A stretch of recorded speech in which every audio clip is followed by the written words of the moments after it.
எங்க ஐயன் 10 பவுன் நகை போகிறதுக்கே அபபா அபபான்னு சொல்லிட்டாங்க.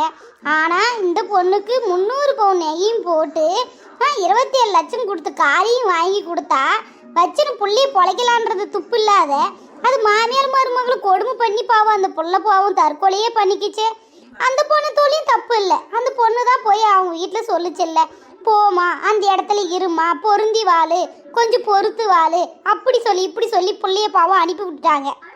பெற்றவங்க என்ன செய்வாங்க, புள்ளைய பொழைக்க வைக்கிறது தான் நினைப்பாங்க. பாவம் அதையும் சொல்லி அனுப்புது.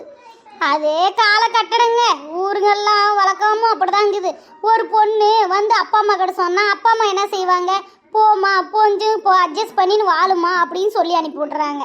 இல்லை அதையும் மீறி வந்து டைவர்ஸ் பண்ணிட்டு வந்தால் பாரு இந்த பொண்ணை போய் கொடுத்ததால வாழாது வந்து அம்மா வீட்டில் வந்து உக்காந்துக்குதுன்னு சொல்லிடுறாங்க. சரி இவங்க தான் இப்படி சொல்கிறாங்கன்னு சொல்லி ஏதாவது ஒரு வேலை வீட்டுக்கு போகலான்னா அங்கே என்ன சொல்கிறாங்க, அவங்ககிட்ட பேசுகிறா இவங்ககிட்ட பேசுகிறான்னு அதையும் விட்டு கழிப்பிடுறாங்க.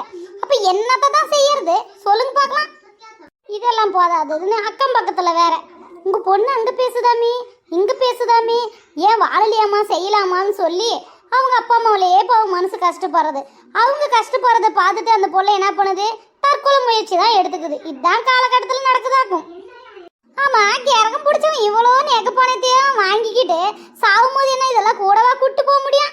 இருக்கிற வரைக்கும் வாழ்ந்துட்டு போகிறத விட்டுட்டு பாவல்ல அந்த பொண்ணு செத்தே போச்சுங்களாக்கும்.